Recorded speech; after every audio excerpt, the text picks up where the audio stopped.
Welcome back to Sabrina's Fit and Fab Over 50, where today I'm going to help you keep fit on a vacation. I'm about to embark on my annual trip to the beautiful south of France, where I know I will not be able to resist the exotic cheeses, fresh baguette, and fantastic wines. These tips are also for those of you who may have frequent business trips or are traveling someplace where there is no gym. Using some basic portable tools, such as resistant bands and tubing, I will make sure the fun indulgences of your vacation doesn't lead you to a backslide in your fitness gains. One of the most readily available sources of exercise on a vacation is walking. Enjoy your time at the beach, but maybe take several breaks in the day to walk long lengths or even lightly jog along the sand. The motion of walking in sand is more challenging than a treadmill, as your feet and legs are working against the resistance. If a pool is available to you, make an effort to track laps, as many as you can do without stopping, to keep your heart rate elevated. This will not only burn calories, but will be kind to your joints. This past weekend, I recently tried paddleboarding for the very first time, and I can tell you it was definitely more challenging than it looks. It was a surprisingly fantastic core and leg workout, and it was a great way to sneak an exercise on my weekend of relaxation. Kayaking and canoeing are other great choices that use energy with great core and upper body benefits as you enjoy the beauty of the outdoors. When traveling, your best resistance companion to maintain strength and flexibility are these colorful tubes. What I love about tubing is it weighs very little, packs easily into a suitcase, and provides even greater resistance on both the concentric and eccentric or lengthening phase of an exercise. This is due to the constant resistance a band provides.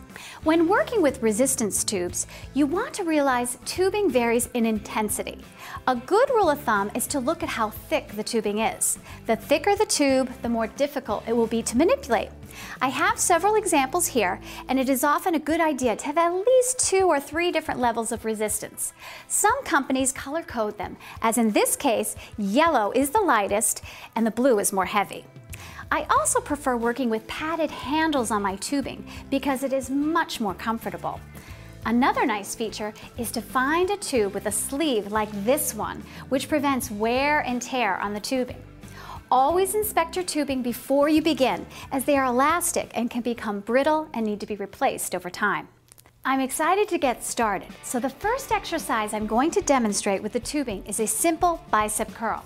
Standing on the band in the middle so that it is equal on both sides, keep your arms out into your sides and pull upwards slowly with control, exhaling on the exertion. Now equally resist the band on the return as you inhale. Complete at least 3 sets of 12 to 15 reps with control and good form. Picture how great you're going to look when you're done. To work the opposing group, the triceps, take one hand over the head like this and grasp the handle so that your palm is facing out behind you. Keep the elbow by the ear and imagine a smiling happy sticker on your elbow facing out at me as you slowly extend the band upwards against the tension to work the triceps muscle, and then return the band behind the middle of your upper back. Make sure to extend slowly with control. Again, use the same rule of 3 sets of 12 to 15 reps. For this exercise, I'm switching to a lighter band to work the shoulders. I'm going to show you a side deltoid raise.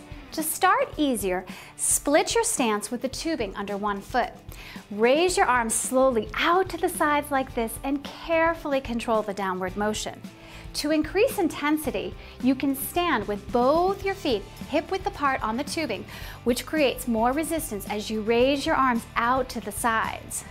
Now, I'm really going to add an extra level of intensity to this exercise by crossing the tubing in front and hinging forward at my hips with a flat back.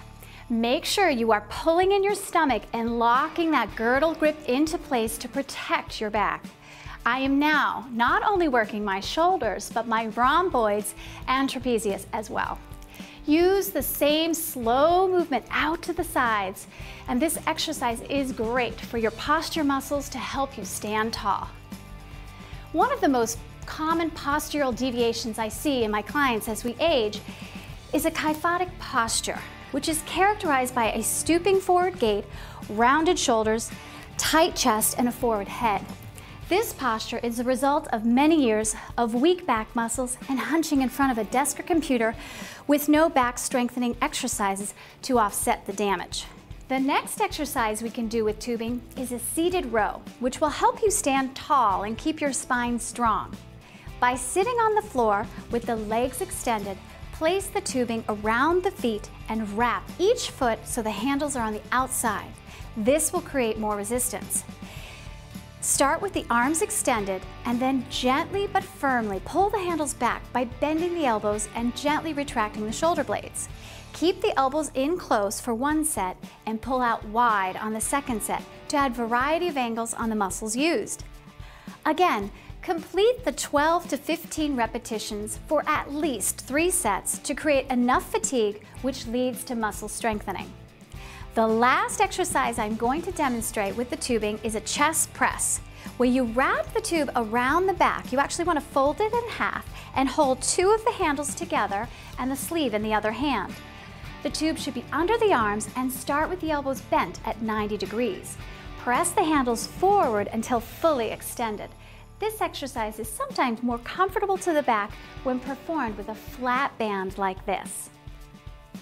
Now to stretch the muscles, you can use your tubing overhead like this and lean side to side to open the chest. This feels great after a good workout. I hope you've enjoyed watching today's episode. Keep practicing these moves to become a master.